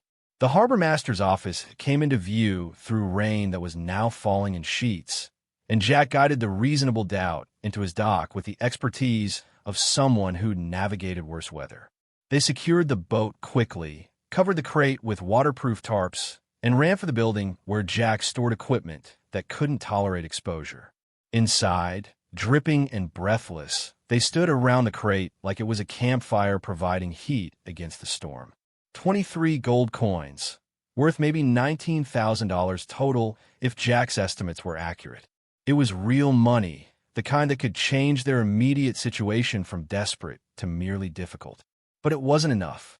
Not nearly enough to secure their future, to give Sophie the childhood she deserved, to allow Marina to stop living in a constant state of anxiety about whether tomorrow would bring disaster. They needed what waited in the other crates, needed the mystery to resolve in their favor, needed luck they had no rational reason to expect. Jack pulled out his phone, began making calls to collectors and dealers he knew, asking quiet questions about market value for mid-19th century American gold eagles in various conditions. Sophie organized documentation, creating a log that would satisfy archaeological standards and legal requirements simultaneously. Marina stood at the window, watching rain fall on water that hid secrets 176 years old and counting. Somewhere beneath that storm, the Prosperity waited with cargo intact, with crates sealed and protected, with answers to questions that had been dangerous to ask in 1847 and might still be dangerous now. Marina had 87 days to bring it all up, to document it properly, to navigate the legal complications that would inevitably arise once word spread about what she'd found. 87 days before her salvage rights expired, and everything she'd gambled on turned into just another story about a dream that died, because reality wouldn't cooperate. But for today, for right now, she had 23 gold coins and a daughter who believed the universe was rooting for them and a salvage operator who decided to help despite having no rational reason to trust that help would be repaid. It was more than she'd had yesterday, more than she'd had for 18 months. And maybe if she was very careful and very lucky and very brave, it would be enough to build on. The storm raged outside, wind howling around the building, but inside they had light and documentation and the first real evidence that Marina's instincts had been right. The ship had wanted her to find it, or at least it hadn't stopped her from finding what waited beneath all that dark water. And tomorrow, when the weather cleared, they would go back for more. The storm lasted 3 days, wind and rain battering Port Haven with an intensity that made diving impossible and thinking difficult. Marina and Sophie spent those days in the library, the Camry, and occasionally in Jack's workshop when he took pity on them and invited them in from the cold. The 23 gold coins sat in a safe deposit box at Port Haven's only bank, secured with paperwork that established Marina as the legal owner, pending final archaeological review. Jack's dealer contacts had confirmed what he'd estimated. The coins were worth between $800 to $1,200 each, depending on date and condition, with 3 particularly rare specimens that might fetch significantly more at auction. Total conservative value, roughly $22,000. After taxes and Jack's 10%, Marina would net about $16,000. It was the most money she'd had in one place since her marriage ended. It was also nowhere near enough to solve the problem she faced. Months of back rent on storage units she'd abandoned. Medical bills from Sophie's pneumonia the previous winter that had gone to collections. Credit card debt that had accumulated interest until the numbers stopped making sense. Legal fees if Garrett decided to challenge her claim. But was breathing room. It was the difference between desperation and merely difficult circumstances. It was proof that her instincts about the wreck had been right, which meant the other crates might vindicate those instincts further. On the second day of the storm, Catherine Walsh called with news that made Marina's stomach drop. Richard Garrett filed a motion yesterday claiming prior discovery rights to the Prosperity wreck. He's arguing that he identified the vessel 3 weeks before the auction and that the harbor master's office failed to notify him properly about the sale. Walsh's voice was clinical, delivering bad news with the efficiency of someone who'd done it often enough to perfect the technique. He's asking the court to void your purchase and award him salvage rights based on established maritime precedent regarding prior discovery. Marina sat in the Camry, rain drumming on the roof, Sophie reading beside her, trying to process implications that came faster than she could track. Can he do that? I bought it legally at a public auction. He can file the motion. Whether he can win depends on what evidence he has of prior discovery and whether the court considers the auction notification adequate. Maritime law is complicated, and judges have discretion to interpret prior discovery fairly broadly. So I could lose everything. You could lose the wreck. The coins are already recovered and legally yours regardless of what happens with the salvage claim. But if Garrett's motion succeeds, you wouldn't be able to recover any additional cargo. Marina felt the familiar weight of being outmaneuvered by someone with more resources settling onto her shoulders. What do I do? You file a response demonstrating that Garrett had adequate notice of the auction and failed to act on it. You document your recovery efforts to show you're conducting proper archaeological work rather than treasure hunting.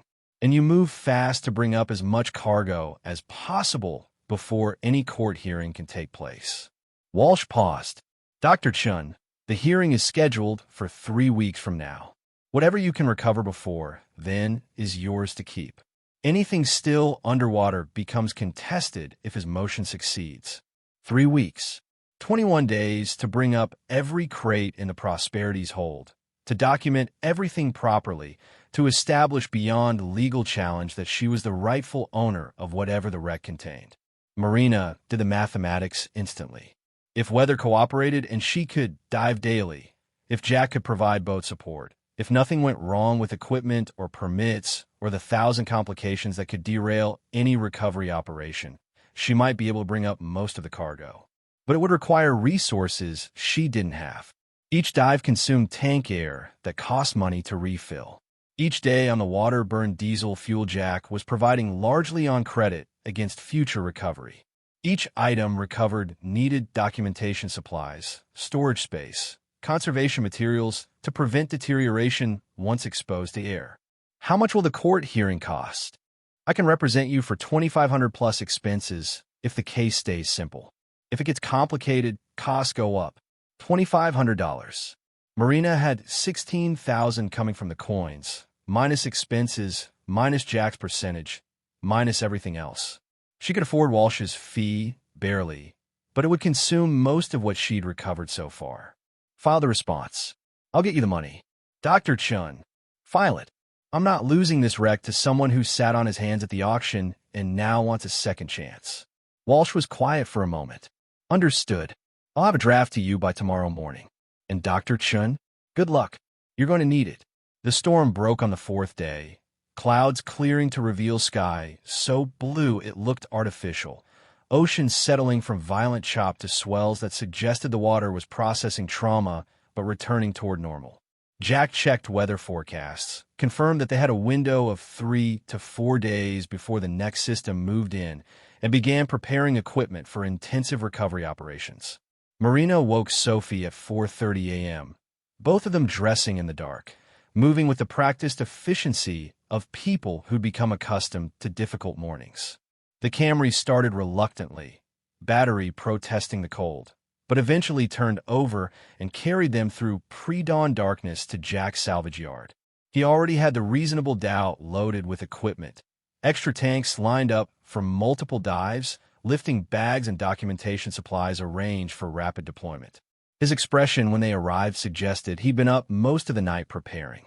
"Heard about Garrett's motion," he said without preamble. "We need to move fast. How many crates you think are down there?" "I counted 27 that are intact enough to consider recovering. Some are small like the one we already brought up. Others are larger, probably heavier. The big one in the back corner with the custom seal is going to be the hardest. We'll save that for last. Bring up the small ones first, establish a recovery pattern, build documentation that shows we're working systematically." Jack gestured to equipment. "I've got lifting capacity for crates up to about 300 pounds underwater weight. Anything heavier will need to rig, block, and tackle." They motored out to the wreck site as dawn broke across Port Haven Harbor, light catching on water that looked deceptively peaceful after days of storm violence. The buoy marking the wreck's location bobbed gently, a small orange in vast gray-blue expanse that hid everything beneath its surface. Marina descended into water that felt colder than before, temperature dropped from the storm, still affecting conditions at depth. The wreck appeared through darkness like a familiar landmark, and she pulled herself down to the cargo hold entrance with growing confidence born from repetition. Inside, the crates waited exactly as she'd left them, undisturbed by storm or time, or anything except the slow, patient work of marine organisms that had begun colonizing the wood. Marina approached the nearest small crate, attached a lifting bag, began the careful process of inflating and guiding it toward the hold entrance. The first crate came up smoothly. Sophie logged it, photographed it from multiple angles, recorded condition notes while Jack secured it on deck. Marina descended immediately for the second, not allowing time for rest or second-guessing, operating on a timeline that allowed no margin for inefficiency. By noon, they had 5 crates on deck. 2 more contained coins, similar quantities and denominations to the first. One held what appeared to be silver ingots, tarnished black but unmistakably valuable. The fourth contained documents sealed in oilcloth, papers that crumbled when exposed to air but showed fragments of text suggesting bills of lading and customs declarations. The fifth was filled with trade goods, bolts of cloth that had somehow survived underwater, though the colors had long since faded to uniform gray. Sophie documented everything with the focused intensity of someone determined to prove she was essential to the operation rather than a child being humored. Her photographs were technically precise, her written descriptions detailed enough to satisfy any archaeological review board. Jack handled surface operations with the practiced efficiency of someone who'd spent decades managing complex recoveries, anticipating needs before Marina could articulate them. They worked through the afternoon, Marina making 4 more dives, bringing up 3 more crates before exhaustion and air supply limitations forced them to stop. 8 crates total for the first day, contents ranging from commercially valuable to historically significant. All of it documented with care that would demonstrate they were operating as legitimate archaeologists rather than treasure hunters. But 19 crates remained, including the large custom-sealed crate in the back corner. And they had 20 days before Garrett's court hearing would determine whether she could continue. The second day brought up 7 more crates, including one that contained jewelry, gold chains, rings, brooches set with stones that might be precious or might be glass, all of it tarnished and corroded, but recognizably valuable. Another held more silver ingots, these stamped with markings that identified them as Mexican silver, probably smuggled north to avoid duties and tariffs. Sophie's logbook filled with entries that read like an inventory of 19th century commercial smuggling operations. Undeclared goods, unstamped precious metals, cargo that would have been subject to significant customs duties if properly reported. The Prosperity hadn't been a legitimate merchant vessel. It had been running contraband, probably for years, accumulating wealth that the crew had hidden in sealed crates marked with the ship's name to keep separate from official cargo. And then the ship had gone down, taking all that accumulated wealth to the bottom of Port Haven Harbor, where it had waited 176 years for someone desperate enough and qualified enough to find it. Marina surfaced from her fifth dive of the day, exhausted, shaking from cold and exertion, and found Jack waiting with news that made her forget about exhaustion entirely. The coins from the first crate sold. My dealer friend moved them to a collector in Boston. $27,000 total. After his commission, you net $24,000. Marina had to process the number twice before it felt real. $24,000 from one small crate. And she'd already recovered 7 more that contained precious metals and trade goods worth potentially more. How much for the silver ingots? Depends on purity and market price. Mexican silver from that period is usually high quality. If those ingots are what they look like, you're probably looking at $12,000 to $15,000 for the lot, maybe more if they have historical provenance we could document. Sophie's voice came quiet but clear. Mom, are we rich now? Marina pulled off her mask, water streaming down her face. We're not poor, baby. Not anymore. But even as she said it, Marina was calculating. 24,000 plus 15,000 was 39,000. Minus Jack's 10%, minus Walsh's legal fees, minus taxes, minus everything they owed from 18 months of accumulating debt. They'd have maybe 20,000 clear after everything was paid. $20,000. It was real money, life-changing money for someone who'd been living in a car. But it wasn't security. It wasn't enough to stop worrying about tomorrow. And it wasn't enough to stop her from needing whatever waited in the remaining 11 crates, especially the large custom-sealed one that had been hidden in the back corner as though someone knew it represented either the greatest value or the greatest danger. The third day brought complications. Marina descended for her first dive to find that storm currents had shifted debris inside the cargo hold, partially blocking access to several crates. She spent 40 minutes clearing a path, using hands and small tools to move broken timbers without damaging the wreck's structural integrity, aware that every minute underwater was air she couldn't replenish easily. When she finally reached the next crate, it was larger than any they'd recovered yet, built to hold cargo that required more space or more protection. Marina attached 2 lifting bags, inflated them carefully, and watched the crate begin rising only to catch on overhead debris she hadn't cleared properly. She descended again, repositioned the bags, tried a different angle. The crate shifted, broke free suddenly, accelerating upward faster than she'd intended. Marina followed it up, trying to control the ascent, but the lift bags were overinflated now and pulling hard toward the surface. The crate breached violently, water streaming off with that cracked audibly from the stress of rapid pressure change. Jack grabbed it with boat hooks, fighting to secure it before the bags could drag it away from the reasonable doubt. When Marina surfaced, gasping from the exertion of emergency ascent, she found Jack and Sophie struggling with a crate that had partially broken open, its contents visible through splits in the wood. Gold. Not coins this time, but bars. Solid ingots, stamped with markings that were visible even from a distance. 10 of them, maybe 12, each probably weighing several pounds, worth more than everything they'd recovered so far combined. Sophie's hands shook as she photographed them. Mom, how much is this?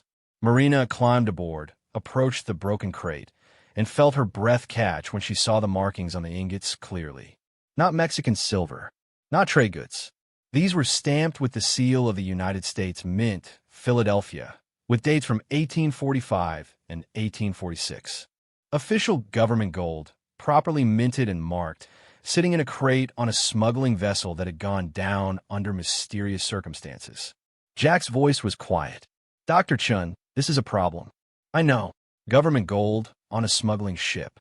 That's not contraband someone accumulated through trade. That's theft. That's someone stealing from the mint and trying to move it covertly. Marina's archaeological training was screaming warnings her desperation tried to ignore. The statute of limitations on theft from 1846 is long expired. But the gold still belongs to the United States government. They're going to want it back. Sophie looked between them, trying to understand implications that threatened everything they'd fought for. We have to get it back. Marina knelt beside her daughter, choosing words carefully. We have to report it. It's government property. But reporting doesn't necessarily mean we lose everything. There are sometimes finder's fees for recovery of stolen property, rewards for returning items of historical significance. How much? I don't know, baby. Jack was already calculating, his expression grim. Those ingots are probably worth $200,000 minimum at current gold prices. Finder's fee on government property is typically 10 to 20%.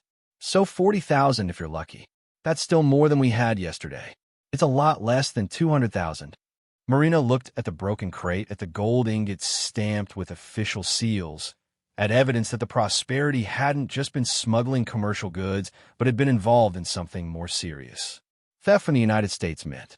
Corruption that probably involved government officials and professional criminals and levels of organization that went far beyond a simple merchant vessel running contraband. And somewhere in this ship's history was a captain who disappeared after making his report, an investigation that had stopped abruptly, and decisions made 176 years ago to let the whole matter drop rather than pursue questions that might reveal uncomfortable answers about who'd been involved. We reported, Marina said, the words physically painful. We document everything, photograph it properly, and we contact the Treasury Department. Because if we don't, and this gets discovered later, I lose my archaeological credentials, probably face criminal charges for theft of government property, and Sophie grows up knowing her mother chose money over integrity. Jack nodded slowly. That's the right decision. Doesn't make it easy, though. They spent the rest of that day securing the broken crate, photographing the ingots from every angle, documenting markings and serial numbers, and every detail that would prove they were reporting exactly what they'd found. Sophie's logbook entries were meticulous, noting condition and context with the precision of someone who understood this might become evidence in legal proceedings. Marina made 2 more dives that afternoon, recovering 3 smaller crates that contained more conventional contraband. Trade goods, luxury items that would have been subject to import duties, nothing that raised the kind of complications that government gold created. Each item went into Sophie's log. Each photograph added to documentation that would demonstrate they were operating professionally despite the temptation of wealth beyond anything they'd imagined. When they returned to dock that evening, Marina immediately drafted a letter to the Treasury Department, reporting the recovery of 10 gold ingots bearing Philadelphia mint stamps from 1845 to 1846, requesting guidance on proper procedures for return of government property and inquiry regarding potential finder's fees. She mailed it certified with return receipt requested, keeping copies of everything, establishing a paper trail that would prove she'd acted correctly even if it meant sacrificing most of the value of what she'd found. Sophie watched her seal the envelope with an expression that looked older than 11 years should allow. Are you sad about the gold, Mom? I'm sad we don't get to keep it. But I'd be sadder if we kept it and had to spend our lives looking over our shoulders waiting for consequences. That's smart. That's survival, baby. Real survival, not just making it to tomorrow. The 4th day brought visitors. Marina arrived at the wreck site to find another boat already anchored at the buoy. 3 men aboard wearing wet suits and carrying dive equipment that looked newer and more expensive than what Jack provided. When the reasonable doubt approached, one of them waved with a casualness that suggested they'd been expecting company. Dr. Chen, I'm David Foster, Maritime Recovery Specialist. We're conducting a survey on behalf of a client interested in historical preservation. Marina felt her stomach tighten. The wreck is under active archaeological recovery. You can't dive on it without authorization. We're not recovering anything, just surveying. Public waterway, no restrictions on observation. Foster's smile was professionally friendly, designed to deflect confrontation. "We'll stay out of your way." Jack positioned the reasonable doubt between Foster's boat and the wreck site, his body language shifting to something more aggressive. "Survey it from here. You go down, you're interfering with permitted archaeological operations. Technically, there's no law preventing us from diving on a wreck in public waters. Technically, I can call the Coast Guard and report you as a navigational hazard. Your choice." Foster's smile tightened. "No need for that. We'll observe from a distance." But they didn't leave. They stayed anchored 50 yards from the wreck site all morning, watching through binoculars as Marina made dive after dive, as Jack brought up crate after crate, as Sophie documented everything with practiced efficiency. Their presence was a statement, a reminder that Marina's time was running out, that Garrett and whoever else wanted this wreck weren't going to simply accept defeat. Marina ignored them as best she could, focusing on the work, on the steadily decreasing number of crates remaining in the Prosperity's hold. 7 left, including the large custom-sealed crate. 7 items standing between her and completing recovery before the court hearing could void her salvage rights. The 5th crate that day contained something different from everything they'd recovered so far. Not gold or silver or trade goods, but documents. Hundreds of pages sealed in oilcloth, protected with care that exceeded even the protection given to precious metals. When Marina carefully unwrapped the oilcloth on deck, conscious of Foster's boat watching from a distance, she found ledgers.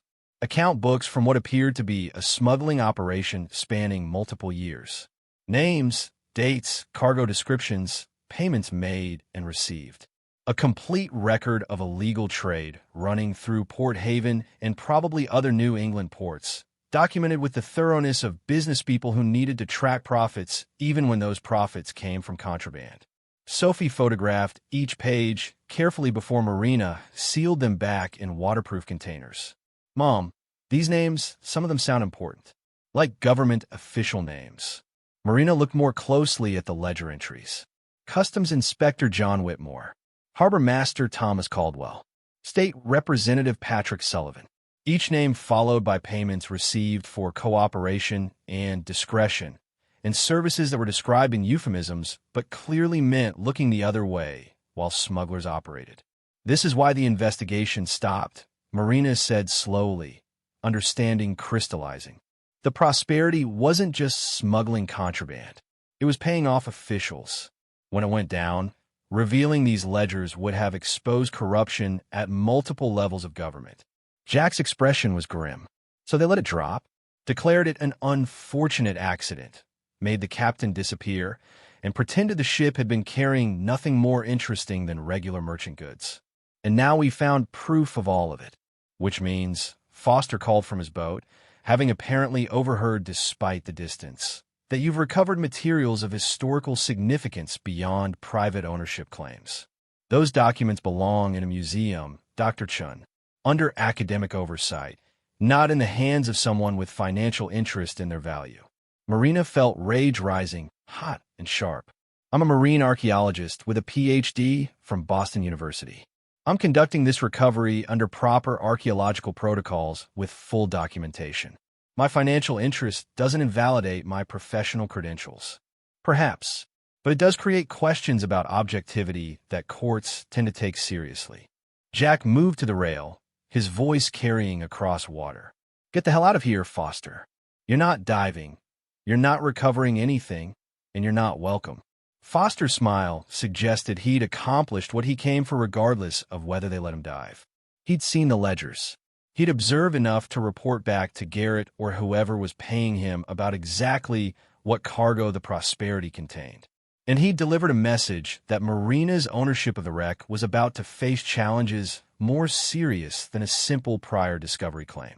They left an hour later, their boat disappearing toward Port Haven's main harbor, and Marina felt the weight of complications multiplying faster than she could address them. The government gold would need to be returned. The ledgers documenting corruption from 1847 would need to be turned over to historical societies or museums. and everything else she'd recovered would need to be defended in court against claims that she wasn't qualified to maintain custody despite being exactly as qualified as anyone could possibly be. Sophie closed her logbook, her voice small. Are they going to take everything away from us? Marina wanted to lie, wanted to promise that justice would prevail and qualification would matter more than money.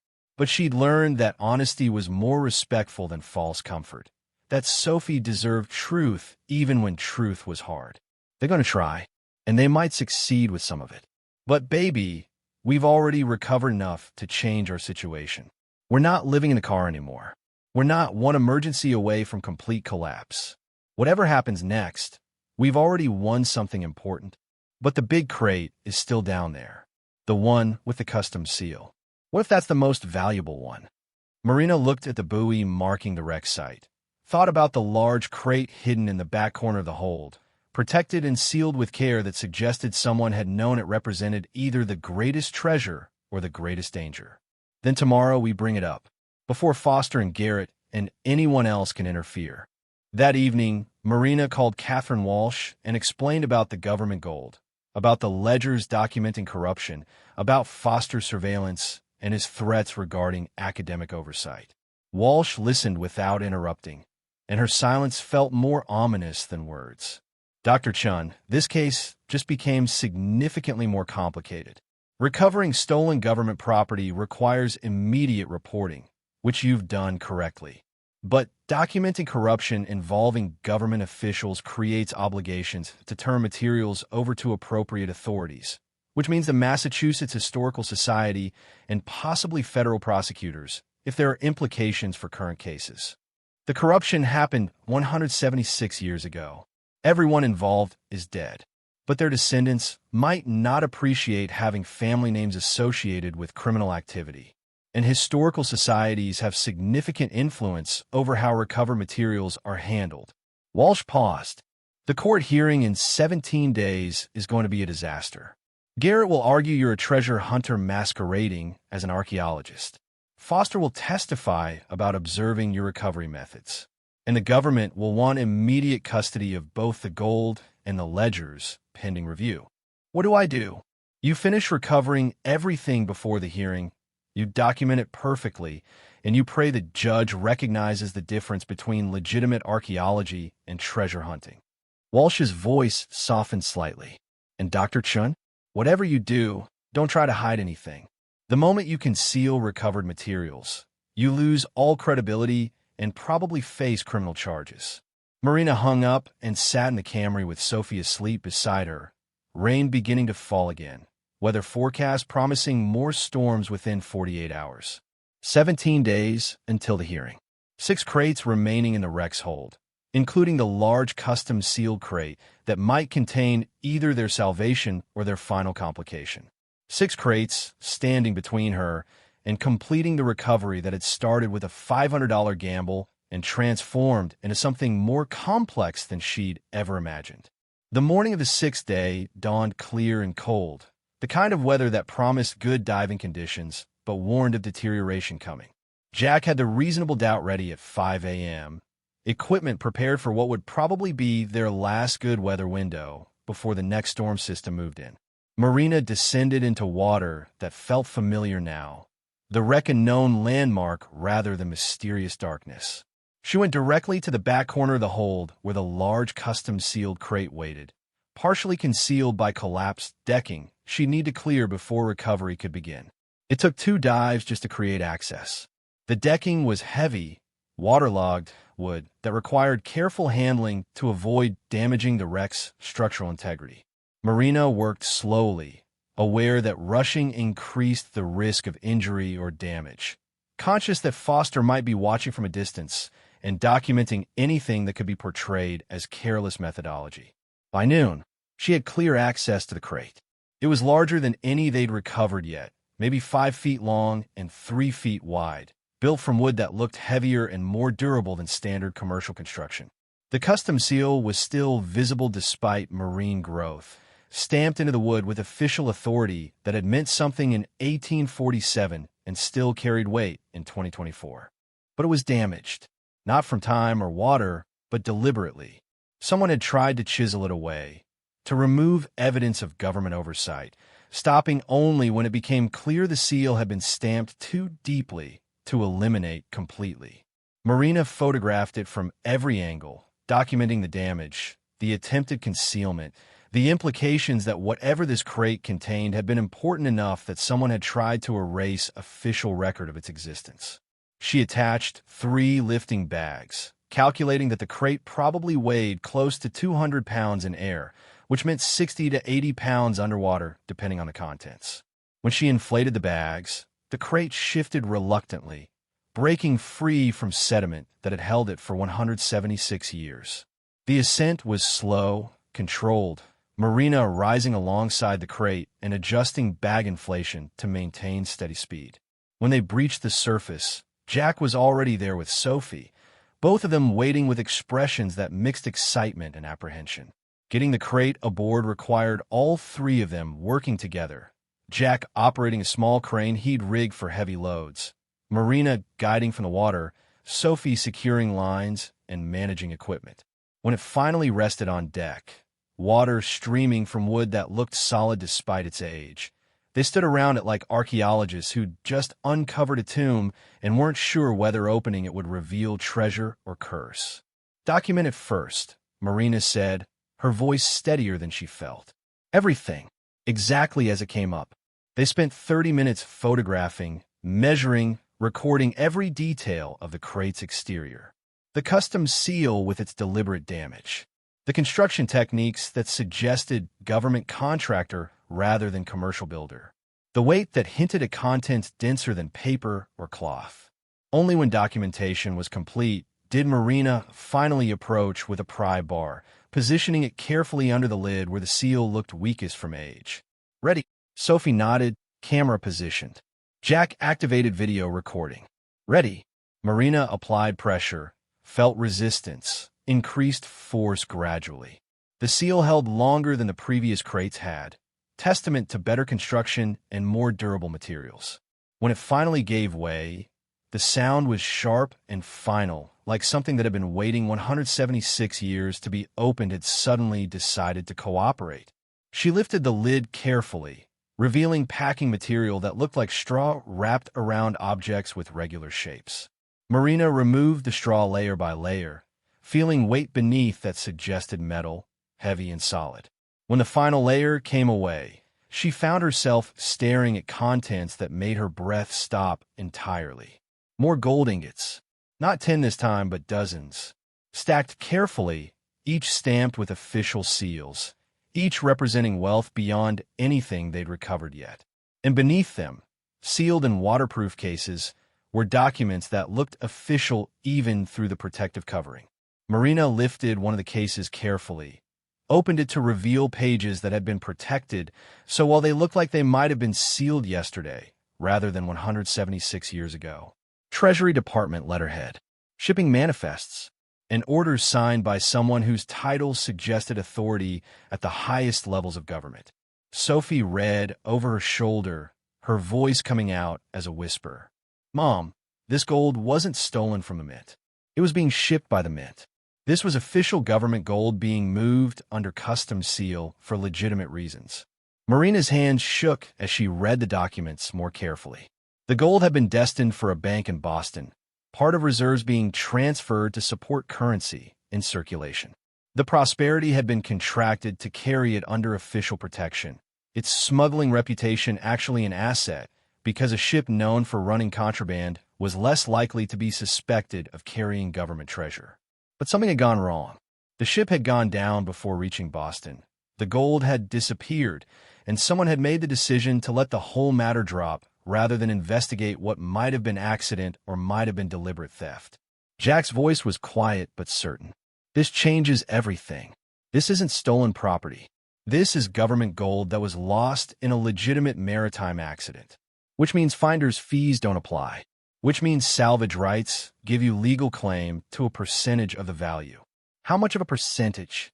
Depends on the court, but typically 40 to 60% for successful recovery of submerged government property when the government had abandoned any attempt at recovery." Jack was calculating as he spoke. "If there's 50 ingots here, That's probably $3 million at current gold prices. 40% would be $1.2 million. Marina had to process the number several times before it felt like something other than a hallucination brought on by cold water and exhaustion. $1.2 million. After Jack's percentage and Walsh's fees and taxes, she'd net maybe $800,000. $800,000. It was security. It was Sophie's education fully funded. It was never living in a car again, never choosing between food and gas, never lying awake calculating how many days until complete financial collapse. It was winning, actually winning completely and permanently, with enough margin that the universe would need to work very hard to take it away. Sophie was crying, tears streaming down her face, and Marina pulled her daughter close and felt her own tears starting to spite every effort at professional composure. They'd done it. They'd gambled everything on a $500 wreck. They'd fought through complications and legal challenges and weather that tried to stop them, and they found something that would change their lives forever. Jack cleared his throat, emotion making his voice rough. Dr. Chen, we need to secure this immediately.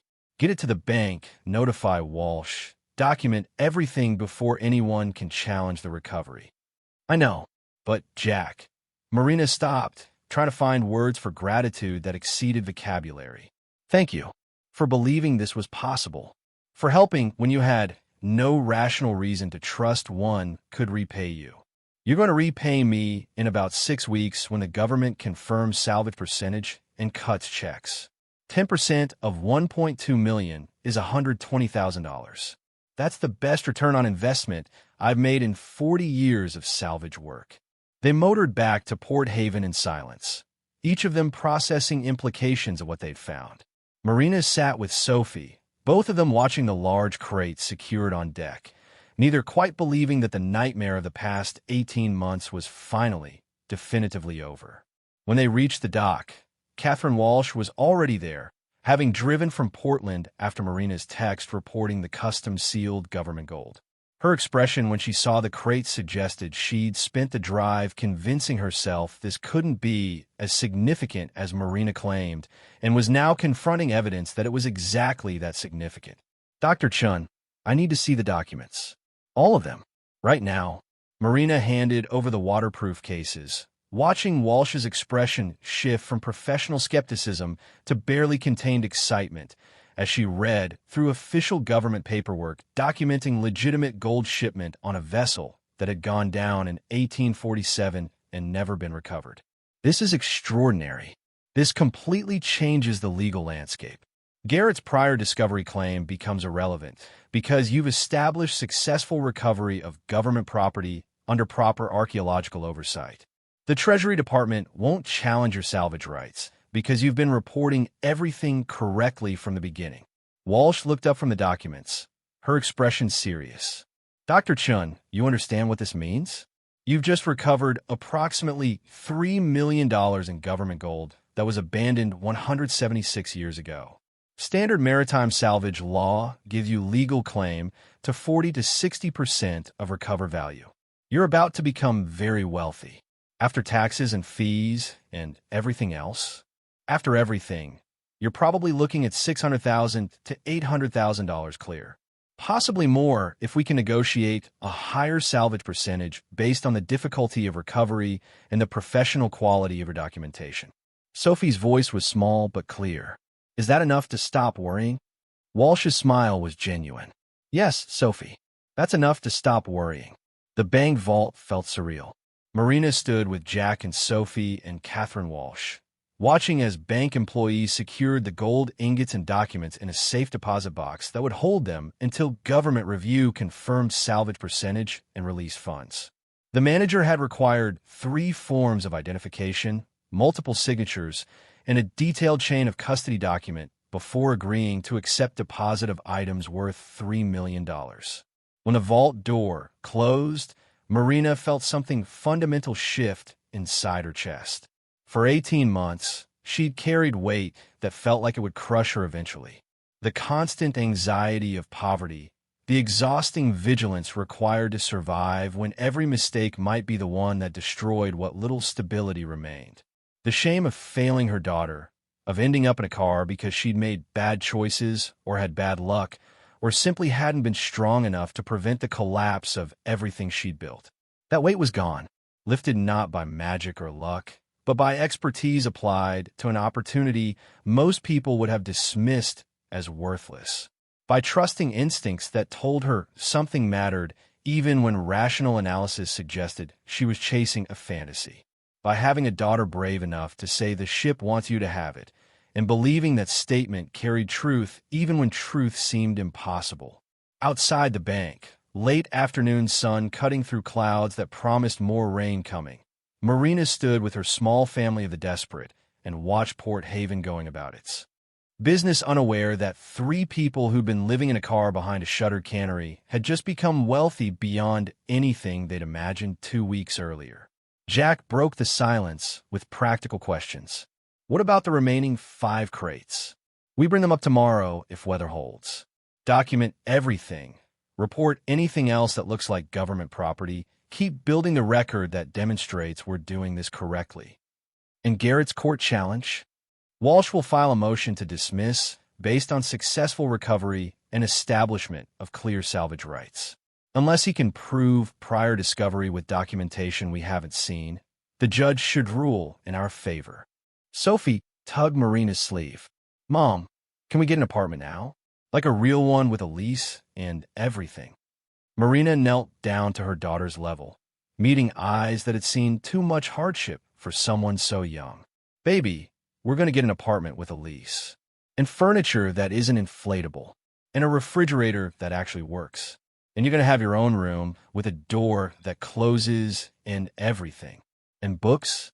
Can I have books that aren't for the library? You can have so many books we'll need shelves to hold them all. Sophie's smile was pure joy, untainted by the caution that had become her default expression. We did it, Mom. We actually did it. Yes, we did. That evening, Marina splurged on a motel room. The first time in 18 months they'd slept anywhere except the Camry. 2 beds with real mattresses, a bathroom with a door, heat that came from a thermostat instead of running the car engine. Sophie explored every feature with the wonder of someone discovering civilization after extended wilderness survival, testing the shower, examining the remote control, arranging her few possessions on surfaces designed for exactly that purpose. Marina sat on the bed and tried to process the fact that tomorrow they'd begin looking for an apartment, that within weeks they'd have a home again, that the temporary state of emergency that had defined their existence for so long was finally, definitively ending. Her phone buzzed with a text from Catherine Walsh. Treasury Department confirmed receipt of your report on government gold recovery. Initial review suggests your salvage claim is valid. Formal valuation and percentage negotiation will take 4 to 6 weeks. Congratulations, Dr. Chen.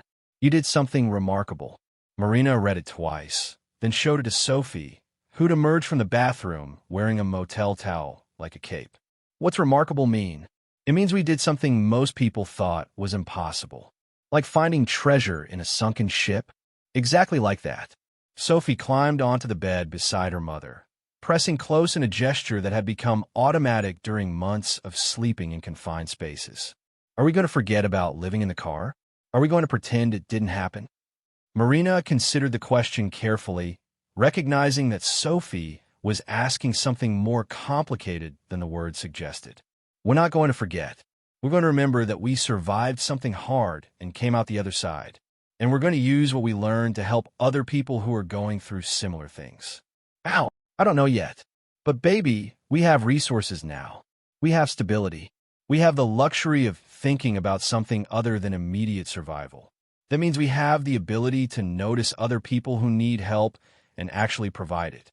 Like great-great-grandmother with a cabin, Marina thought about the inspiration stories she'd read, about women who'd inherited unexpected property and used it to transform their lives and help their communities. Yes, like that. They slept that night in real beds with real pillows, and for the first time in 18 months, Marina didn't wake up 3 times checking to make sure the car doors were locked, or that they hadn't been told to move along, or that some new emergency wasn't demanding immediate attention. She woke once, around 3 a.m., to find Sophie already awake and watching her in the darkness. Mom, are you happy? Marina thought about the question about what happiness meant after surviving conditions that had tried very hard to eliminate it as an option. I'm relieved. I'm grateful. I'm still processing. But yes, baby, I think I'm happy. Me too. The final 5 crates came up over the next 2 days, containing more conventional contraband mixed with personal effects from the crew. Letters, navigation instruments, clothing that had somehow survived underwater, though the fabric had long since deteriorated to fragments. Nothing as valuable as the government gold, but everything documented with the same care Marina had applied to every item since the recovery began. Sophie's logbook now contained detailed entries for 32 crates total, photographs numbering in the hundreds, measurements and condition notes that would satisfy the most rigorous archaeological review. The prosperity had been completely excavated, every item brought to the surface and preserved, a time capsule from 1847 rendered in a documentation that would serve historians for generations.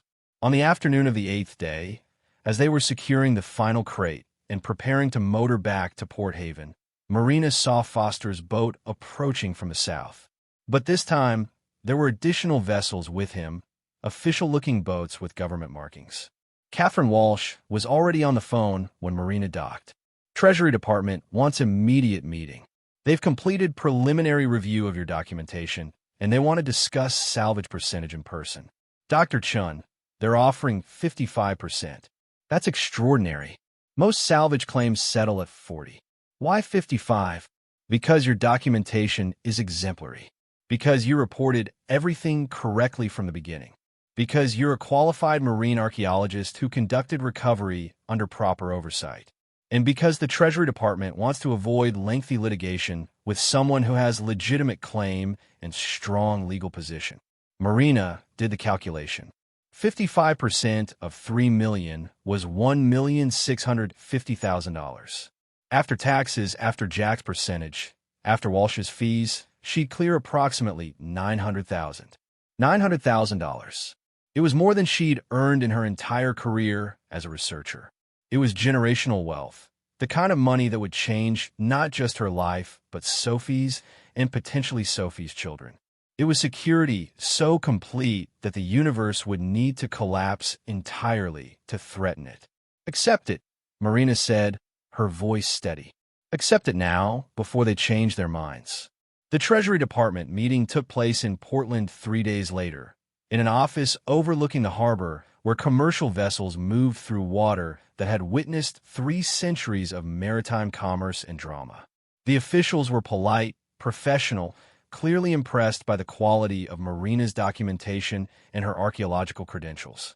Dr. Chen, we're prepared to offer 55% salvage rights on the recovered government gold, totaling $1,650,000. In exchange, you'll transfer custody of the gold itself and all associated documentation to Treasury Department custody. The recovered ledgers documenting 1847 smuggling operations will go to the Massachusetts Historical Society under your name as the recovering archaeologist. Any personal effects from the crew will remain your property to dispose of as you see fit.